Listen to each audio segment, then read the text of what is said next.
quand on se réveille et qu'on se reçoit des messages de menaces de viol, ou d'autres choses comme ça, on se dit pas: «Ah yes, quelle belle journée qui commence». Aujourd'hui, être une femme sur les réseaux, c'est quand même une expérience qui, je pense, est quand même assez, différente, que celle de mes pairs masculins qui, se lancent également ou qui, en tout cas, existent, respirent sur les réseaux. Aujourd'hui, les femmes, de toute évidence, sont, plus harcelées, sont plus, en tout cas, pointées du doigt et subissent beaucoup plus de harcèlement et beaucoup plus de remarques sexistes et de comportements misogynes. Moi, je sais que j'ai souvent eu affaire à, par exemple, notamment un média d'extrême droite, ou plusieurs, hein, d'ailleurs, qui reprennent mes vidéos sur TikTok pour les mettre sur, Twitter, sur les autres réseaux. C'est une espèce d'acharnement, qui devient, complètement misogyne évidemment avec, ça va jusqu'à des menaces de mort, menaces de viol, notamment surtout quand on justement on parle de sujets, comme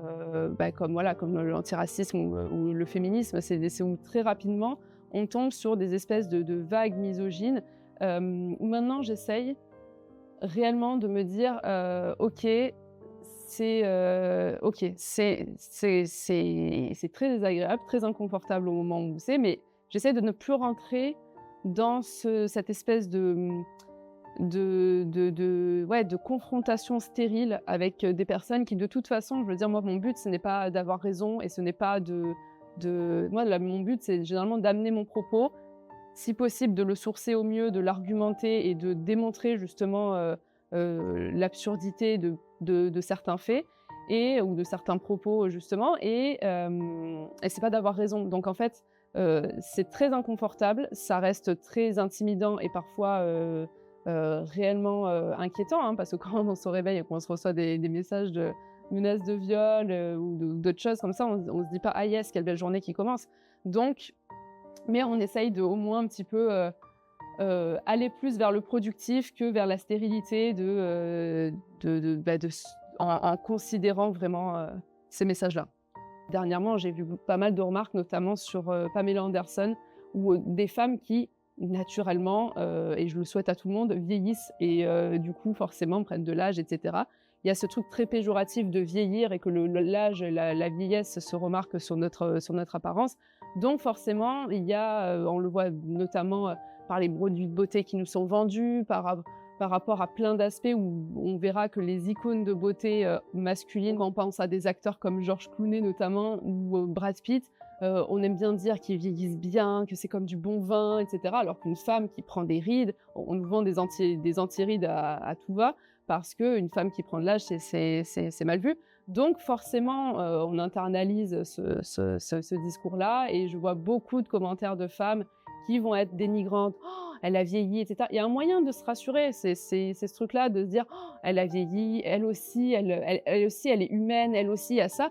Mais c'est extrêmement, dénigrant dernièrement, j'en avais parlé notamment avec Pamela Anderson, qui est quand même qui a été une icône de beauté justement, plébiscitée par Hollywood, qui aujourd'hui d'ailleurs, elle a décidé de ne plus se maquiller même pour les, red carpet en fait et de plus se faire maquiller parce que d'ailleurs, entre autres, sa maquilleuse est décédée d'un cancer du sein et de manière, assez symbolique, elle a décidé que c'était sa maquilleuse ou personne d'autre qui la maquillait et puis, de manière plus large aussi parce qu'elle a plus envie de rentrer dans ces injonctions de beauté, et c'est marrant parce que justement, c'est une des rares, alors elle est pas la seule, hein, il y a Alicia Keys qui a déjà fait ça, il y a d'autres icônes qui ont déjà fait ça, mais ça se remarque et puis il y a ce truc-là où, c'est pas normal et puis elle devrait justement essayer d'être toujours plus belle et la question, c'est être plus belle aux yeux de qui?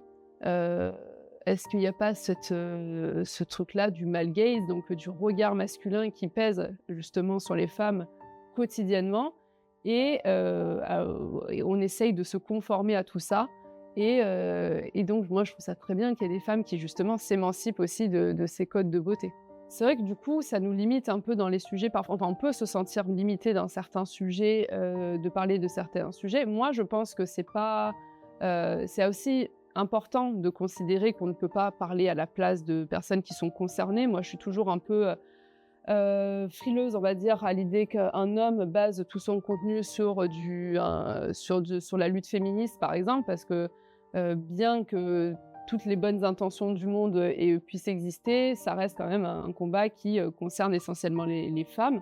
Ça peut justement effectivement être un frein quand même à nos combats que de s'approprier des causes et d'en faire quelque chose d'individuel au lieu de faire quelque chose de collectif.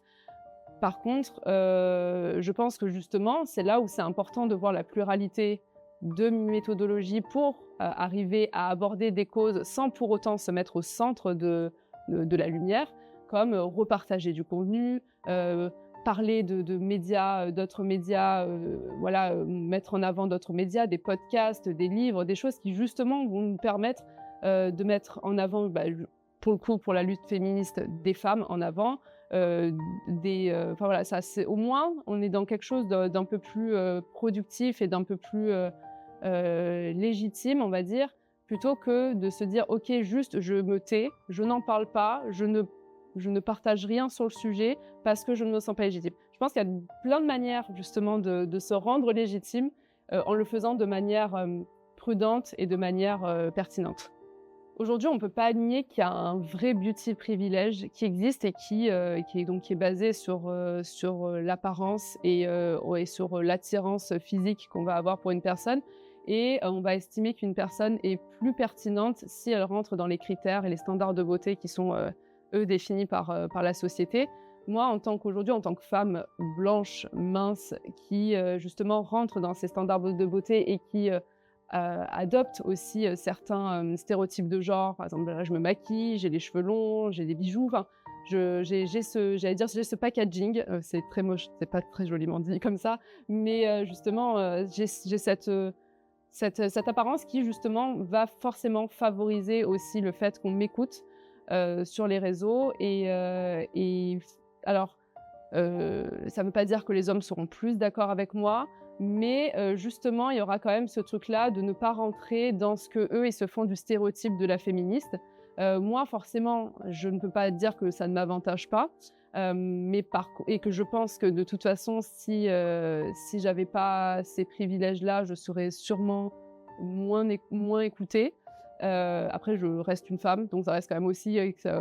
je pense qu'un homme qui justement cumule des privilèges, dont le privilège de beauté, sera d'autant plus écouté. Mais oui, ça m'avantage. Après, ça a aussi, je dirais pas des inconvénients, mais ça a effectivement, faut pas nier que ça a aussi toute une ampleur aussi. Le beauty privilège a une ampleur capitaliste, raciste et sexiste, puisque justement le but étant d'être toujours de conforter cette hyperféminisation pour qu'une femme soit toujours le plus attirant possible, pour qu'elle soit toujours pertinente. Et est-ce que réellement c'est une espèce d'engrenage? Et autant moi je le vois sur les réseaux, mais dans des milieux dans d'autres milieux professionnels, les femmes seront plus facilement embauchées si elles sont considérées comme physiquement attirantes. Mais par contre, par la suite, elles seront énormément sexualisées, énormément objectifiées. Donc la question étant aussi où se place le curseur du privilège dans ce beauty privilège. Est-ce qu'à un moment aussi, c'est pas quelque chose qui vient au contraire nous contraindre et vient aussi renforcer absolument les inégalités entre les genres et même entre les femmes du coup. C'est vrai que ce qui reste quand même le plus désagréable aujourd'hui sur les réseaux, c'est quand on se réveille avec des messages de menaces de mort, menaces de viol. Dernièrement aussi, on a eu un appel masqué sur mon téléphone portable où c'est mon compagnon qui a répondu. Et pareil, c'était un mec qui nous expliquait qu'il avait eu mon numéro par une personne qui souhaitait me violer pour me punir d'une certaine manière de ce que je postais sur les réseaux. Donc il y a un truc extrêmement intrusif qui nous rend très vulnérables. On s'y habitue pas, on s'y habitue jamais. Il n'y a pas un moment où on se dit « Ah, bah tiens, comme un mardi, quoi ». Par contre, justement, c'est là où c'est important, encore une fois, de revenir dans la réalité, de savoir couper, ou même par rapport à mon contenu. Je sais que j'ai toujours le pied sur la pédale de frein. C'est-à-dire que quand il y a des choses comme ça qui m'atteignent et qui vraiment vont venir me bouffer ma journée, à ce moment-là, je me dis « Ok, pendant les 2-3 prochains jours, je m'autorise à poster du contenu qui est hyper léger, hyper feel good, hyper tranquille, où je monte ma collection de tasses à café, des choses qui sont justement, qui vont me ramener à des choses plus ludiques.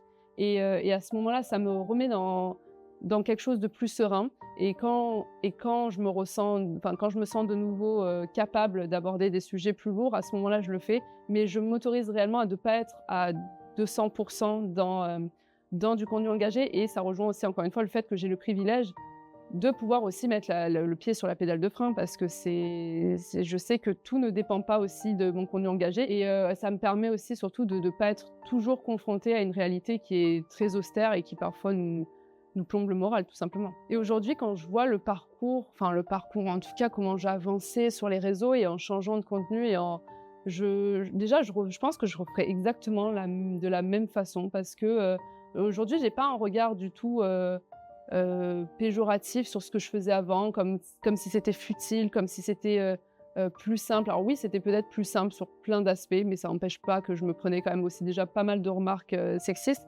Mais je pense que je ferais exactement la même chose, parce que ça m'a passionnée et je sens que juste, je mûris. Il y a d'autres, à un moment, ça devenait presque inévitable que je puisse prendre la parole sur des sujets qui me touchaient réellement. Et je pense que je ferais exactement de la même manière, parce qu'en final, c'est comme ça déjà que je trouve que j'ai avancé sans me trahir, en étant toujours cohérente avec mes valeurs. Ça m'a permis aussi justement de les affirmer, de me rendre compte que je suis légitime à les affirmer, et que je ne suis pas enfermée dans un rôle de ce qu'on attend peut-être de moi, de la meuf d'Insta qui est un peu rigolote.